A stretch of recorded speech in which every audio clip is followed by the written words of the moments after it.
Selamat malam semuanya, apa kabar? Selamat menyambut bulan puasa bagi rekan-rekan yang beragama Islam. Semoga di bulan puasa ini kita semua diberi ketabahan hati untuk menghadapi dugaan hidup. Malam ini saya akan mengungsikan satu lagi kisah yang sangat menarik. Kisah ini terjadi di negeri Sarawak, kisah legenda sang pembantai yang dikenali sebagai Bujang Senang.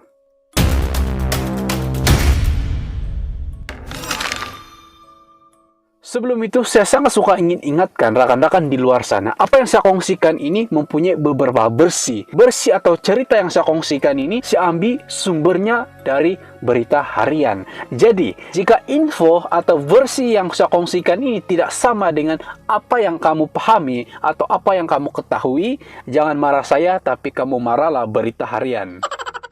Tanpa buang masa, jom kita layan cerita ini.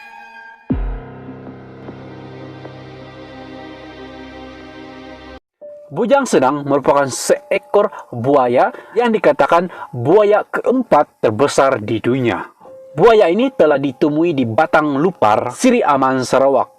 Mengikut beberapa sumber, Bujang Senang ini dikatakan mempunyai saiz berukuran 19 kaki atau lebih dari 19 kaki. Dan dia mempunyai jalur putih di belakang dia.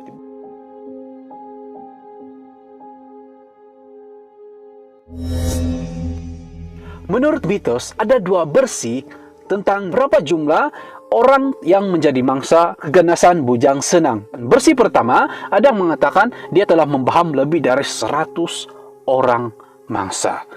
Dan ada juga yang mengatakan kalau di berita harian 14 orang telah dibaham. Namun saya tidak mengetahui mana satu versi yang betul, karena banyak versi yang kita dengar, banyak versi yang kita boleh baca, termasuk sekali di Google tentang berapa jumlah orang yang telah dibaham. Jadi, untuk mengetahui lebih lanjut, lebih baik kamu tanya orang kampung atau penduduk di Batang Lupar.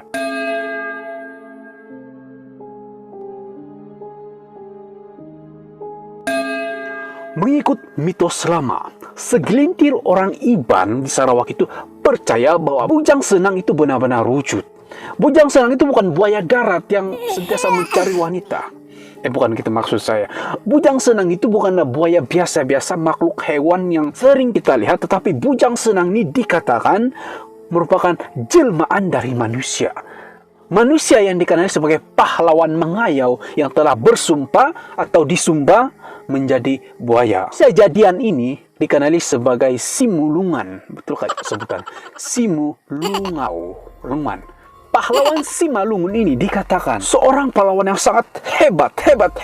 Ya, sangat hebat, luar biasa. Karena dia telah berjaya membunuh banyak musuh-musuhnya. Dan dia juga dikatakan sangat hebat karena mempunyai ilmu kebal. Tindak badannya dia tidak akan tembus. Simulungan ini sangat digeruni oleh musuh-musuhnya.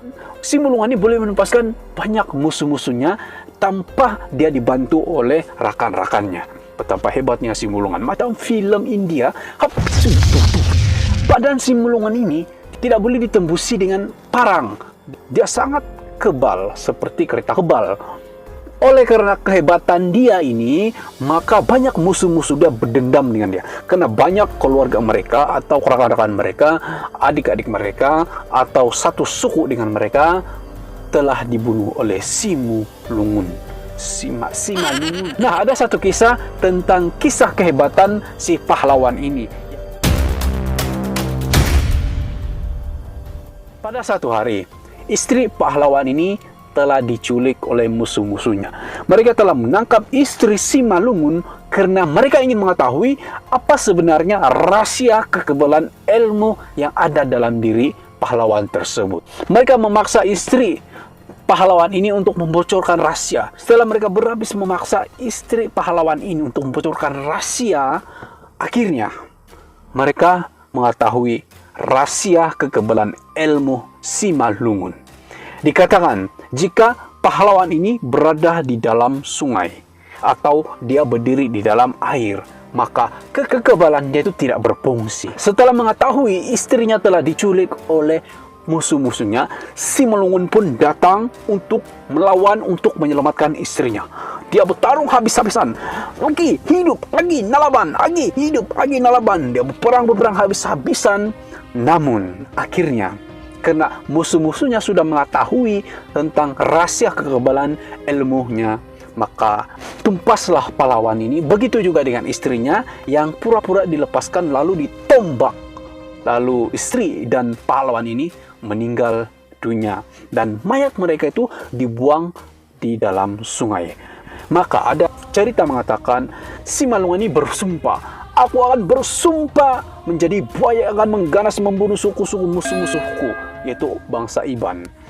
Jadi, itulah kenapa orang Iban hingga saat ini mereka masih percaya tentang mitos ini dan mereka tidak akan pernah mau membunuh buaya. Buaya apa saja, kecil ke besar, mereka akan bunuh. Mereka tidak akan makan buaya karena mereka percaya dengan mitos ini, di mana jika mereka membunuh seekor buaya, maka 8 keturunan buaya itu akan membalas dendam. Artinya cucu akan mungkin dibaham oleh buaya. Nah, setelah Simalungun meninggal, Simalungun dan istrinya telah disumpah oleh dewa menjadi buaya. Menurut kepercayaan orang Iban, yang senang ini bukanlah buaya biasa, namun dia dikenali sebagai Maharaja Buaya, raja segala raja, raja buaya di Sungai Lupar dan seluruh Sungai Rejang. Itulah gelaran bagi Bujang Senang. Sebelum kita teruskan cerita ini, saya ingin bagi tahu kepada rekan-rekan di luar sana, segelintir penduduk Iban percaya bahwa Bujang Senang masih hidup hingga saat ini, yang telah ditangkap, yang dibunuh oleh polis penduduk tempatan pada zaman itu bukanlah Bujang Senang. Mereka mengatakan bahwa itu adalah buaya lain. Ada juga mengatakan itu adalah istrinya buaya Bujang Senang. Terpulang kepada kita untuk percaya atau tidak, kita harus hormati kepercayaan orang Iban ini.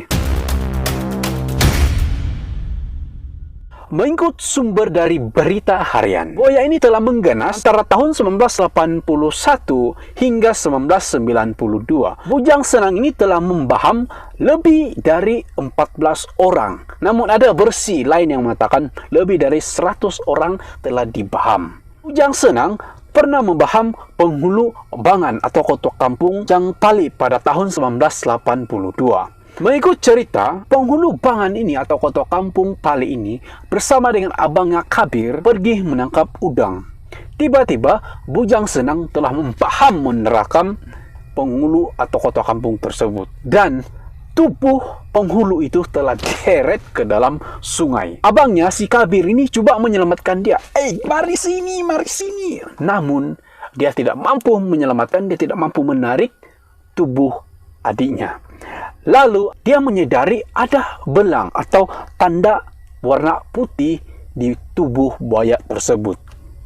Dan banyak orang percaya itu mungkin Bujang Senang. Serangan terhadap Kotok Kampung ini telah menggemparkan penduduk kampung tersebut. Mereka sangat marah dan mereka mencari penghulu itu selama 5 hari bersama dengan pihak polis. Setelah mereka berusaha, hari kelima mereka menemui mayat penghulu tersebut. Lalu polis Sarawak telah melancarkan operasi buaya ganas untuk memburu buaya yang dikenal sebagai Bujang Senang itu. Tapi usaha mereka gagal. Gagal lagi. Pada bulan Mei 1992, buaya ini sekali lagi kembali mengganas.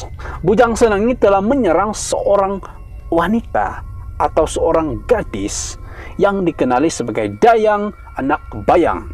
Gadis ini diserang ketika dia dan ibunya coba menyeberangi atau melintas sungai di Pahlaban. Dan wanita itu di belakang. Tiba-tiba seekor buaya telah membahamnya, menarik dia, mengeretnya, lalu hilang begitu saja. Penduduk kampung sangat marah, termasuk sekali abang-abang kepada mangsa ini. Penduduk kampung dan pihak polis telah berusaha membuat keputusan untuk memburu Bujang Senang.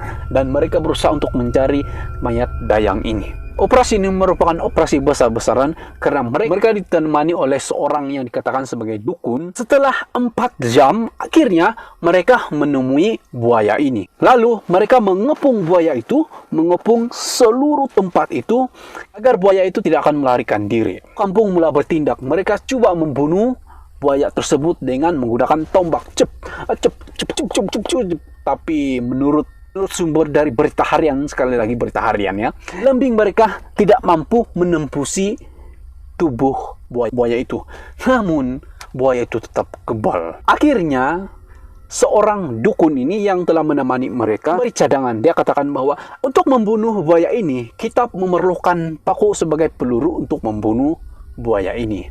Paku yang berukuran 10 cm. Lalu bermulalah tembakan, dikatakan lebih dari 30 das tembakan yang dilancarkan oleh penduduk kampung dan juga pihak polis. Akhirnya mereka telah berjaya menewaskan atau menamatkan riwayat buaya ini yang dikatakan sebagai bujang senang. Bangkainya atau mayat buaya ini telah ditarik, dibawa ke rumah panjang. Dan semasa mereka tiba di sana, mereka membelah mayat atau tubuh buaya ini. Lalu mereka melihat di dalam tubuh buaya ini, mereka menemui tulang-tulang yang mereka tidak tahu itu tulang manusia atau tulang hewan. Mereka juga menemui rambut di dalam tubuh buaya tersebut. Bangkai bujang senang ini dikatakan telah dibuang ke dalam sungai, tapi kepalanya telah diambil dan dipamerkan di museum. Jadi itulah kisah riwayat tentang buaya ini yang dikatakan sebagai bujang senang. Tapi menurut segelintir orang Iban atau orang Sarawak, kebanyakan mereka percaya bujang senang itu masih lagi hidup. Dan bujang senang itu masih lagi berada di sungai tersebut. Tapi yang dibunuh itu merupakan istrinya bujang senang, ataupun yang dibunuh itu adalah buaya lain. Kalau kita pergi di negeri Sarawak, terlalu banyak buaya di sana. Terlalu banyak buaya yang sudah besar-besar. Setelah video saya kali ini, jumpa lagi dalam video yang selanjutnya. Bye-bye.